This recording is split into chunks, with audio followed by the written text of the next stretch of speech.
this is going to be a quick overview of the non-Forge World Custodes list I built here. I'm going to be using it against a buddy of mine, DaMittens. He's a channel as well. I'll put a link in there as well. But he's going to be bringing the Annihilation Legion. He has a lot of shooting. I'm going to have no shooting really, because tanks can be a little swingy. So I'm bringing all infantry, and none of it is going to be Forge World. Just to show off that you can build lists without Forge World, because most lists that you see backed up with either some Venatori in there or some tanks. So this is some things you can use. This is a 2,000 point list exactly, and so I'll go over it quickly. Alright, and this is the 2,000 point list. It's 2,000 points exactly. No Forge World units. I'll just go over it quickly before I kind of go over it a little more in depth. So we got 4 Custodian Guard, 1 with the Vexilla and the shield, the rest with spears. 5 Custodian Terminators, and then a Terminator Captain with the Ceaseless Hunter enhancement. 5 Wardens with spears, with Trajan Valoris. Another unit of 5 Custodians, 2 with spears, 3 with shields, 1 with Vexilla, and they're going to be going with the Inquisitor Draxis, a little proxy model I made. Another group of 5 Terminators, no character with them. 2 units of Prosecutors, and the Custodes Assassin. And all that comes to 2,000 points exactly. And what I did is I replaced the Venatori that I usually bring with this unit of 4 Custodian Guard.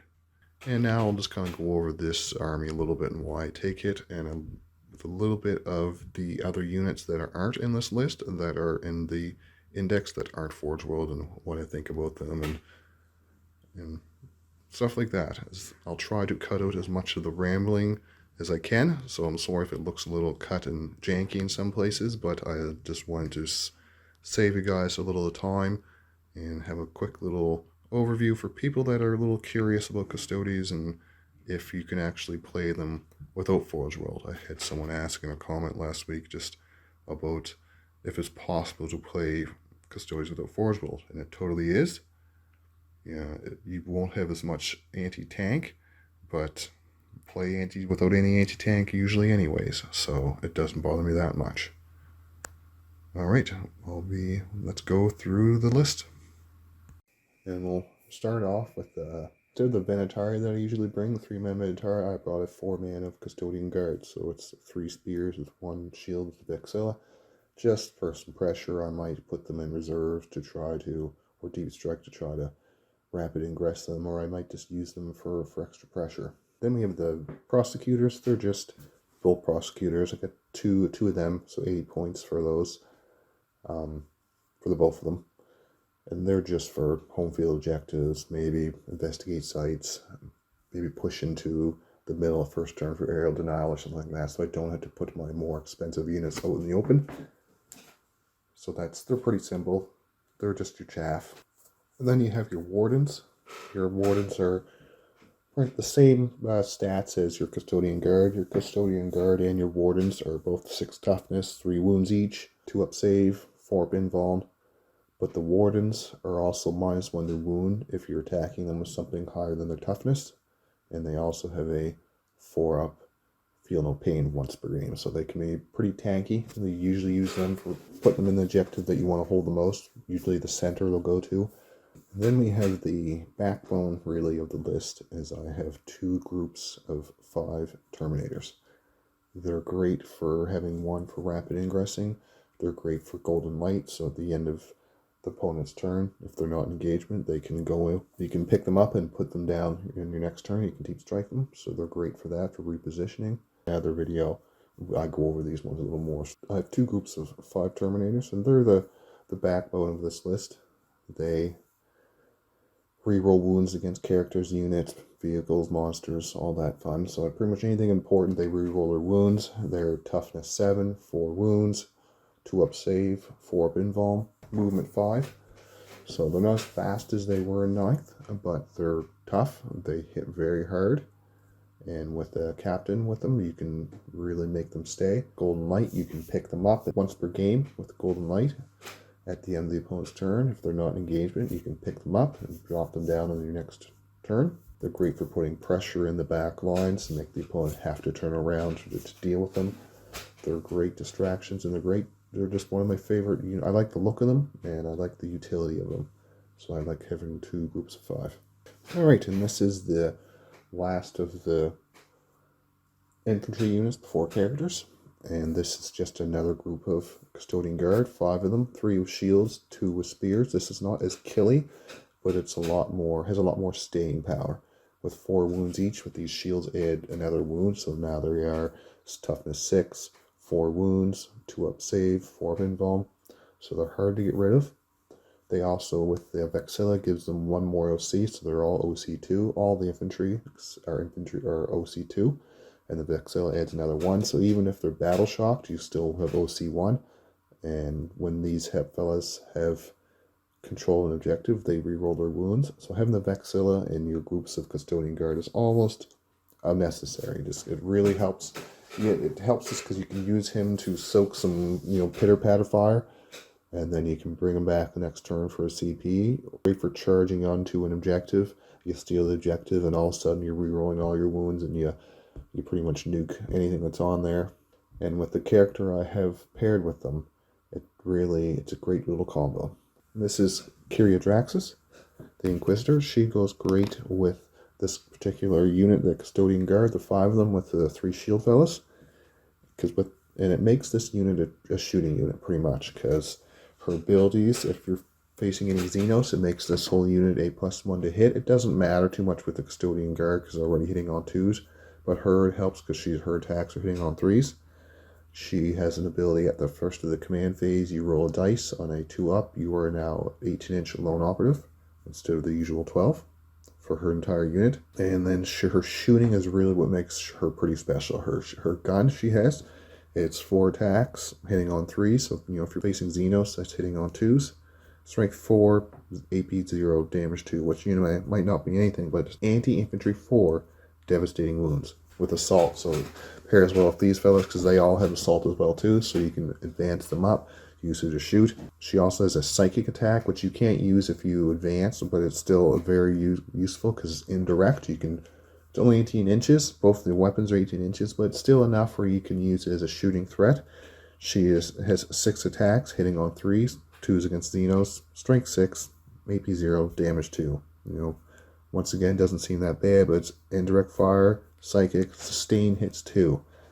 So it's really I find it's a Space Marine killer, it's an infantry killer. You can really snipe out some big units that you may not want to charge, particularly with your Custodian Guard and your other shooting. The rest of the Custodian Guard is mostly strength 4, AP 1, damage 2. You don't really got anything with devastating wounds. So this helps you bypass some of the maybe toughness of some of the infantry that you might be charging or wanting to charge. And then paired with the Custodian Guard, their once per game abilities, they can shoot again, so it allows her to shoot again. It also, the Custodian Guard unit rerolls its 1s innately for wounds, and then if you're on objective they control, you reroll all your wounds. So just imagine all them attacks that I just went through, but you can reroll your wounds. You're fishing for those anti-infantry 4s for devastating wounds for 2 damage each. She came in clutch for me many a times. And this is one of my favorite models as well, the Terminator Captain. He allows you to use -1 damage Arcane Genetic Alchemy. That's usually 2 CP for free, once per battle round. But it's great for if you're being shot at, if maybe you're being charged by something. Really, especially if you're being charged by something, you pop their kata of -1 to hit, and then you have -1 damage. These guys can be really tanky in melee. They can be tanky even shooting at them. Once again, the toughness, the Captain's the same as the Terminators. Toughness 7, 4 wounds, 2 up save, 4 invuln. The unit is with him. Together, they've all, they reroll the wounds against characters, vehicles, and monsters. So it's a very potent unit. And it's a unit that if you rapid ingress somewhere or you golden light it somewhere dangerous that the opponent has to deal with. This is the Custodes, just making a stratagem cost 1 more CP for the opponent, and just for the points for her upsy downsy, so you can At the end of the opponent's turn, you pick her up. Your turn, you can deep strike her somewhere, and you just pretty much do that. A lot of times you want to keep her somewhere safe, but turn 4 and 5, even 3 sometimes, she can really start racking up some points. And I'm a main man Trajan. I went over him quite a bit in my last video, but I like him just for the moment shackle, so you don't have to worry about having CP to have fight first. You can use it anywhere on the board. You don't have to be on objective, and it doesn't matter if you're battle shocked, so he has a lot of utility. I went over some of the tips you can use with him with Epic Challenge and his Moment Shackle as well.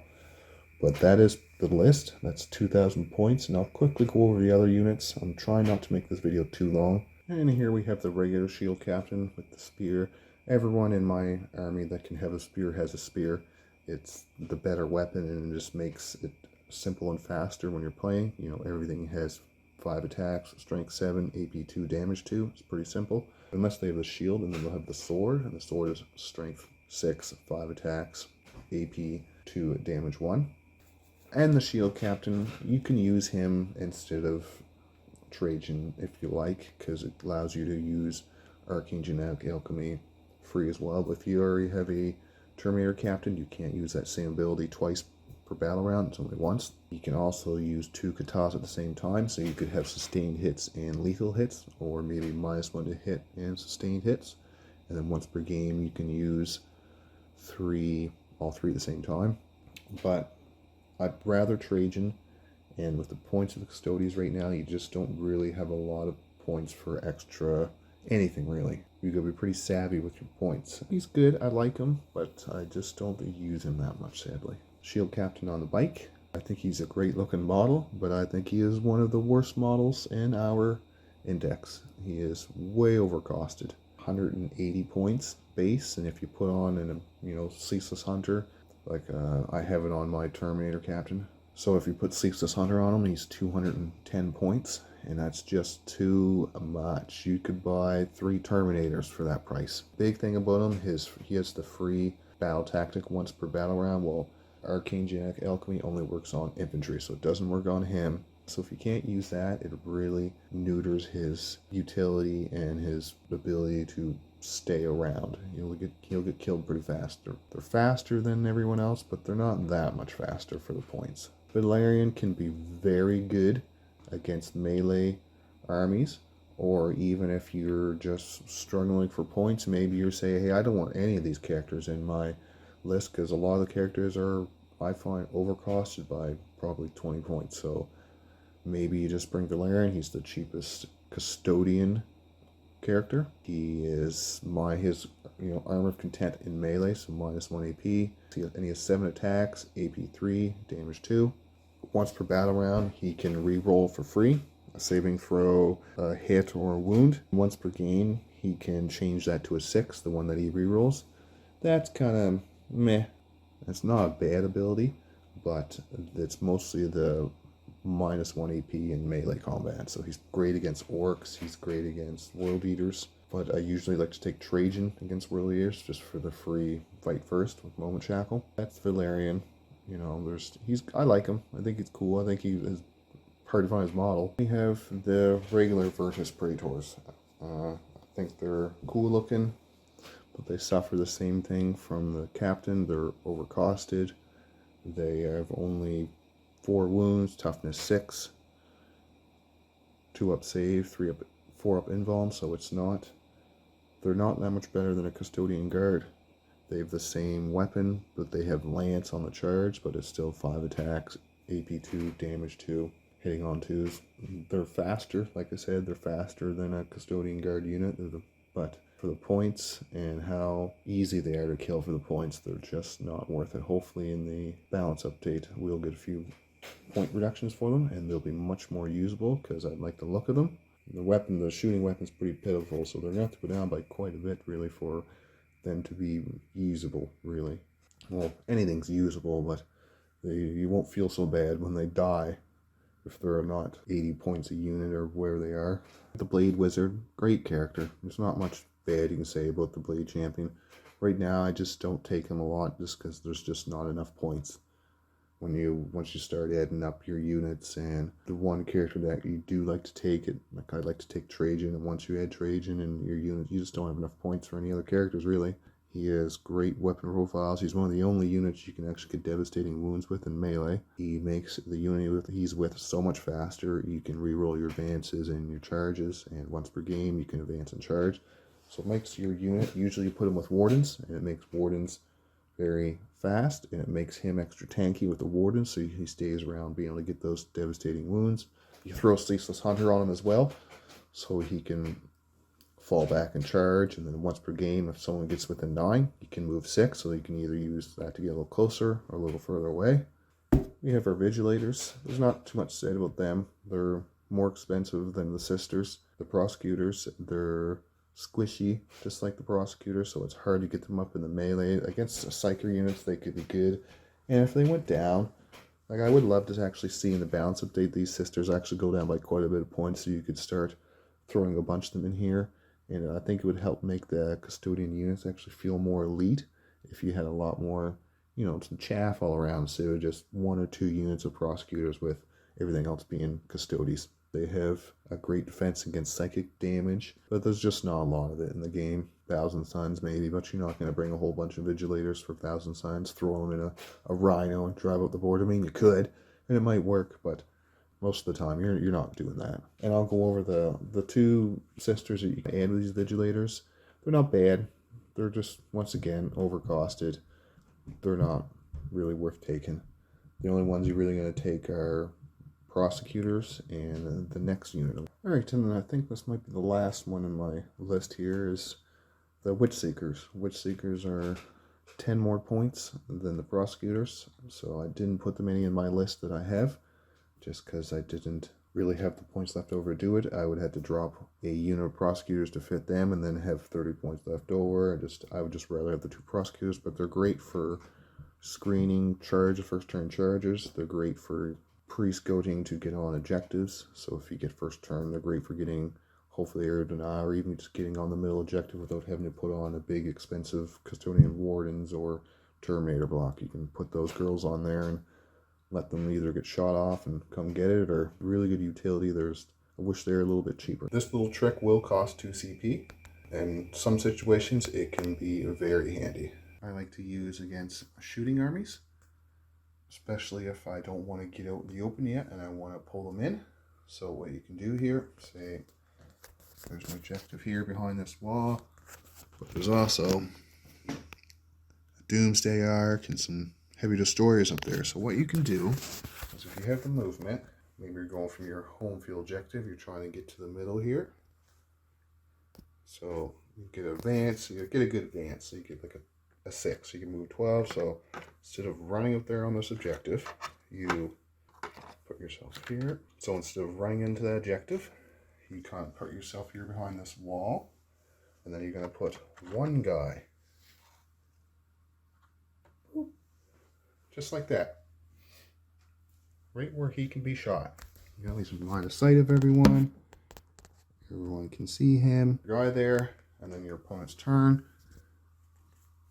They can see you. They will most likely shoot at you.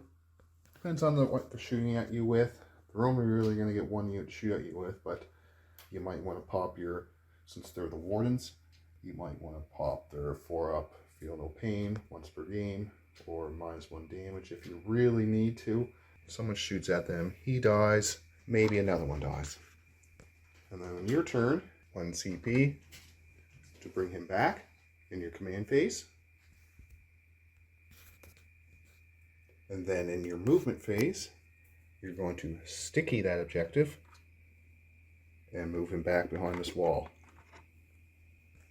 So yes, it does cost 2 CP, but now you have that objective, it's stickied, and he has to come get it. He can't shoot you behind this wall unless he is indirect, and those are not indirect units. So it doesn't matter if he has devastating wounds or 30 heavy destroyers. He will have to come to that point to get it if he wants it. So it's stickied, and now you are behind this wall waiting to countercharge. Alright, and that was my second Custodes overview. I kept the Forge World out of this one just so you could all have a cheaper option for building a Custodes list. Hope you all enjoyed, and thanks for stopping by.